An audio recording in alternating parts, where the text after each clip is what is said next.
নমস্কার। আজকে আপনাদের সঙ্গে আমার ইষ্টদেব হনুমানজির আরও একটি চমৎকারী ঘটনা শেয়ার করছি। আমি হনুমানজির একনিষ্ঠ ভক্ত।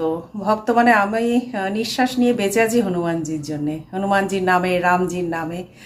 তো আমার সব কিছুতেই, সমস্ত অনুভূতিতেই হনুমানজি সবসময় জড়িয়ে আছেন।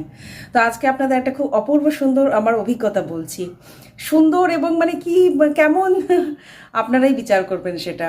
একবার হনুমান জয়ন্তী, আপনারা জানেন যে চৈত্র নবরাত্রির পরে হয় রামনবমী, তারপরে যে পূর্ণিমাটি আসে তাতে হয় হনুমানজির জন্মদিন, হনুমান জয়ন্তী হিসেবে পালিত হয়।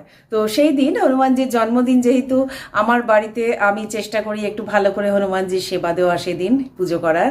তো সে একবার কোনো এক বছর, আজ থেকে প্রায় 6-7 বছর আগের কথা বলছি, আমি পুজোর আগের দিন সন্ধেবেলা বেরিয়েছিলাম বাজার করতে, পুজোর জিনিসপত্র কিনতে। ফুলের দোকানে গিয়েছি, তো মালা কিনেছি অনেকগুলো, বেশ কয়েকটি। আর হনুমানজির গোলাপ ফুল প্রিয় আমি জানি, এবং আমি চেষ্টা করি পুজোর সময় হনুমানজিকে গোলাপ ফুল অর্পণ করার। তো সেবার গিয়েছি। এবার ফুলের দোকানে আমার একটু লড়াই ঝগড়াই হয়ে গেল লোকটির সঙ্গে, মানে বাদানুবাদ হলো। আর অসম্ভব দাম চাইছিল গোলাপ ফুলগুলোর, এবং শুধু তাই নয়, কোয়ালিটিটা যদি ভালো হতো ফুলের, সেক্ষেত্রে দাম দিয়ে নেওয়াটা মানায়।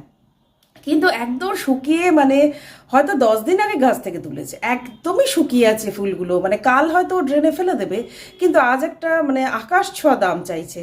আমি দুটো ফুল নেব, আমি কম করতে বললাম, সে কিছুতেই কম করতে নারাজ। জানি না কেন এরকম হলো যে আমার না ভীষণ মাথাটা গরম হয়ে গেল। আর আমি বললাম যে না থাক, লাগবে না, তুমি আমাকে মালাগুলোই দাও, খুচরো ফুল দাও। আর একটা মানে বলে রাখি যে দোকানদারের যে রাস্তার ধারে চৌকি লাগিয়ে যে একটা ছাউনি দিয়ে দোকান হয়, হ্যাঁ, মানে একদম পাকাপোক্ত দোকান না কিন্তু, তবে দোকানটি রোজ বসে। তো আর দুপাশে, ভদ্রলোকের দুপাশে দুটো প্লাস্টিকের বালতির মধ্যে রজনীগন্ধা একদিকে, আর একদিকে গোলাপ আর ওই টিউলিপ বা ওই ধরনের যে শৌখিন ফুলগুলো থাকে। তো সেখানেই গোলাপগুলো ছিল, এবং গোলাপগুলো প্রায় মানে একদম বলছি না শুকিয়ে, মানে এতটাই খারাপ অবস্থা গোলাপগুলো যে আমার মন আর সায় দিল না অত দাম দিয়ে ওগুলো কেনার। হ্যাঁ, তো এবং ও যদি সস্তাতেও দিত না, এই গোলাপগুলোর অবস্থা ভালো ছিল না, মানে না নেওয়াটাই ঠিক হতো বোধ হয়। তো যাই হোক, আমি ঠিক করলাম, আমি আর আমার হাজব্যান্ড গিয়েছিলাম, আমরা মালা এবং ফুল নিয়ে চলে এলাম, মানে খুচরো ফুল, গাঁদা। ওর ওখানে অনেকগুলো গাঁদা ফুল রাখা ছিল। আর আমাদের এখানে, আমি যেখানে থাকি দিল্লি, হরিয়ানাতে এই সময় বিয়ে সিজন থাকে। তো আগে বিয়ে, তখন বিয়ের সিজন চলছিল বলে বেশ দাম ছিল ফুলে। যাই হোক, তো আমরা গাঁদা ফুল একটা পলিথিনেও দিল, আর কয়েকটা মালা একটা পলিথিনে দিল। আমি এবং আমার হাজব্যান্ড এই দুজন কাস্টমারই ছিলাম ওই সময়। তো নিয়ে বাড়িতে চলে এলাম, প্যাকেটে, ফুলের প্যাকেট, ফল মিষ্টি যা যা এনেছি, পুজোর সমস্ত জিনিস ঠাকুর ঘরে ডাম্প করে রাখা আছে।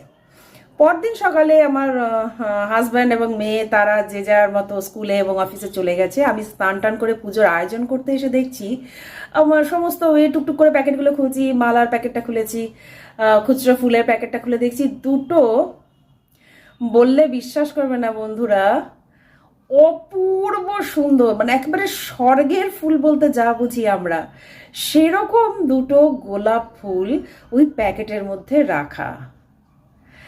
আমি যে পয়সা দিয়ে খুচরো ফুল কিনেছি, সেই পয়সায় অত সুন্দর স্বর্গীয় গোলাপ যদি দোকানদারকে দিতেই হতো, তাহলে সে আমার সঙ্গে অত বাদানুবাদ করতোই তো না। উনি কি ফ্রিতে দিয়ে দিয়েছেন বলুন ওই দুটো গোলাপ? এত দামি এই সময় গোলাপ, যার জন্য আমার সঙ্গে দোকানদারের এত মানে কথা কাটাকাটি হয়ে গেল। উনি কি ফ্রিতে দিয়ে দিতে পারেন? আর যদি দেনও ফ্রিতে, আমি আর আমার হাজব্যান্ড একেবারে ওই চৌকিটার সামনেই দাঁড়িয়েছিলাম, আমাদের কারোরই কি নজরে পড়তো না বলুন বন্ধুরা? এটা মিরাকেল ছাড়া কি হতে পারে? এবং গোলাপ দুটো সম্পূর্ণ প্রস্ফুটিত, এবং অপূর্ব রং, অপূর্ব গন্ধ, অপূর্ব সুন্দর, মানে এত সুন্দর গোলাপ বোধহয় মানে এটাকে স্বর্গীয়ই বলা যায়। স্বর্গীয় ছাড়া এটা সম্ভব না, কমপ্লিট ডিভাইন ফ্লাওয়ার্স ছিল ওটা। তো আমি সঙ্গে সঙ্গে মানে এমন একটা অনুভূতি হলো আমার, আমি থরথর করে কাঁপছি। আমি রীতিমতো কাঁপছি। আমি জানি না আমার কি বোধ বা কি অনুভূতি হচ্ছিল তখন, কিন্তু আই ওয়াজ জাস্ট শিভারিং। তো আমি কোনো মতে ফোনটা তুলে আমার হাজব্যান্ডকে ফোনে জিজ্ঞেস করলাম, তুমি কি কোনোভাবে, মানে আমার থেকে কি কোনোভাবে মিস হয়ে গেছে, তুমি কি কোনোভাবে ওটা নিয়েছো গোলাপগুলো? সে তো আকাশ থেকে বললো, না যা কিছু হয়েছে সব তো তোমার সামনেই হয়েছে। ফোনটা রাখলাম আর শুধু হনুমানজির দিকে তাকিয়ে থাকলাম আর এটাই ভাবলাম, মিরাকেল হয় বন্ধুরা, মিরাকেল হয়। বিশ্বাস মনে রাখতে হয়। ঠাকুরের প্রতি যদি সম্পূর্ণ আস্থা, বিশ্বাস, ভক্তি, এই ভাব এগুলো থাকে, ঈশ্বর কোনো না কোনোভাবে সাড়া দেন।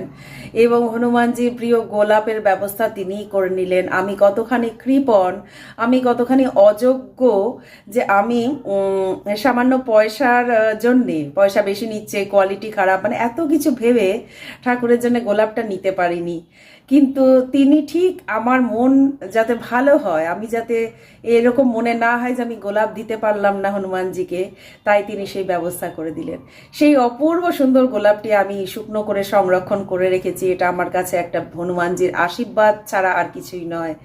এরকম মিরাকেল কিন্তু ঘটে। আমিও জীবনে অনেক মিরাকেল অনুভব করেছি।